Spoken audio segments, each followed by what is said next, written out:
আসসালামু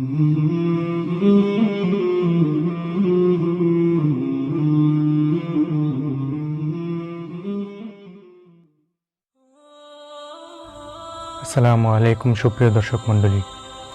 আজকে আমরা একটি ডাক্তারের জীবনে ঘটে যাওয়া সত্য ঘটনা তুলে ধরব। ডাক্তার নিজেই এক আলেমের কাছে তার জীবনে ঘটে যাওয়া এই কাহিনীটি বর্ণনা করেন। উনি পাকিস্তানের টপ ডাক্তারদের মধ্যে একজন, যার সিরিয়াল পাওয়া ছিল দুষ্কর। অনেকটা আমাদের দেশে কিছু বড় মাপের ডাক্তার আছেন যাদের সিরিয়াল 6 মাস আগের থেকে নিতে হয়। তো এই ডাক্তার বর্ণনা করেন যে, আমি একবার এক শহর থেকে আরেক শহরে প্লেনে করে যাচ্ছিলাম। হঠাৎ কালো মেঘে আকাশ ভারী হয়ে ওঠে, প্রচণ্ড বিজলি চমকাচ্ছিল এবং হঠাৎ করেই আমাদের প্লেনের একটি ইঞ্জিন নষ্ট হয়ে যায়। তাই আমাদের তৎক্ষণাৎ ল্যান্ড করতে হয়। কিন্তু যেই জায়গাতে ল্যান্ড করতে হয় সেটি লোকালয় থেকে বিচ্ছিন্ন নির্জন একটি স্থান হওয়ায় ইঞ্জিনটি মেরামত করানো মুশকিল হয়ে পড়ে। এরপর ডাক্তার পাইলটকে গিয়ে জিজ্ঞেস করলো, আমাদের কতক্ষণ লাগতে পারে? আমার তো ওই শহরে যাওয়াটা খুবই জরুরি। কিন্তু পাইলট বলল, আপনি কেন গাড়ি দিয়ে চলে যাচ্ছেন না? এখান থেকে গাড়ি দিয়ে যেতে তো মাত্র 3 ঘন্টা লাগে।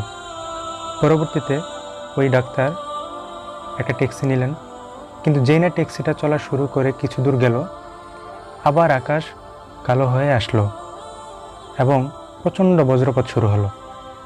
এরপর তারা অবস্থা অত্যন্ত খারাপ বিধায় একটি খোলা জায়গায়, যেখানে আশেপাশে কিছু কৃষি জমি আছে, ওখানে গাড়ি থামাতে বাধ্য হল। তখন তারা একটি ছোট্ট ঘর দেখতে পেল আর বলল, দেখো, যেহেতু আমরা আর সামনে আগাতে পারছি না, তাহলে আমরা কেন ওই ঘরে গিয়ে আশ্রয় নিচ্ছি না? ওখানে গিয়ে একটু বিশ্রাম নিলাম, হালকা খাওয়া দাওয়া করলাম, নামাজ আদায় করলাম। তারপর তারা সিদ্ধান্ত নিল যে তারা ওই ঘরের দরজায় গিয়ে নক করবে।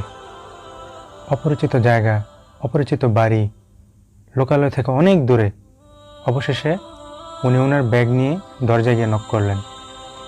কিছুক্ষণ পর একজন বৃদ্ধ মহিলা দরজা খুলল।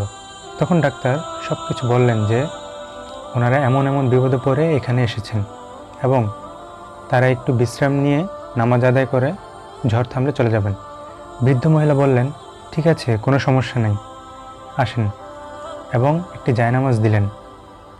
কিন্তু আসল ব্যাপার হচ্ছে, ওখানে পাশেই বিছানায় অসুস্থ একটি ছোট্ট বাচ্চা শুয়েছিল।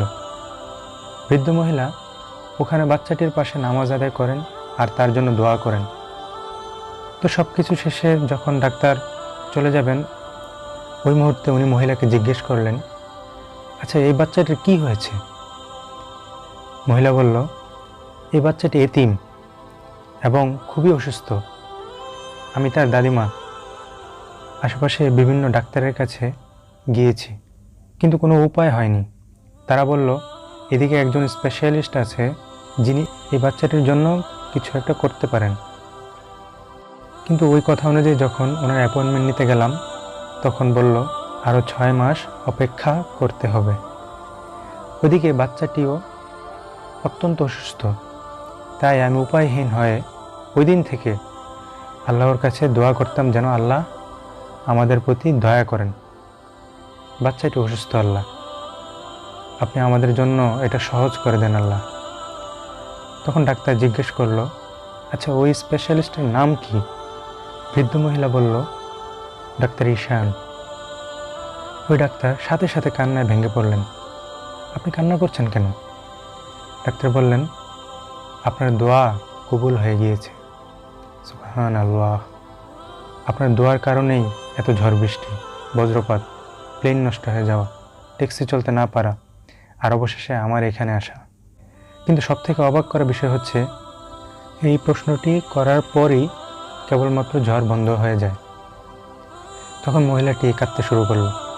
ডাক্তার বললেন, আমি শিখেছি, যদি আল্লাহ চান যে কোনো কিছু আল্লাহ শূন্য হয়ে যেতে পারে। সুপ্রিয় দর্শক মণ্ডলী, এমন একজন শীর্ষস্থানীয় ডাক্তার যার অ্যাপয়েন্টমেন্ট সহজে পাওয়া যায় না, একমাত্র ওই বৃদ্ধার দোয়ার কারণে সেই ডাক্তার তার দরজায় এসে করা নাড়ল এবং বাচ্চাটির সেবা করল। আল্লাহু আকবার। আল্লাহ আপনি আমাদের কবুল করেন, আমিন। আসসালামু আলাইকুম রহমতুল্লাহি ওয়া বারাকাতুহু।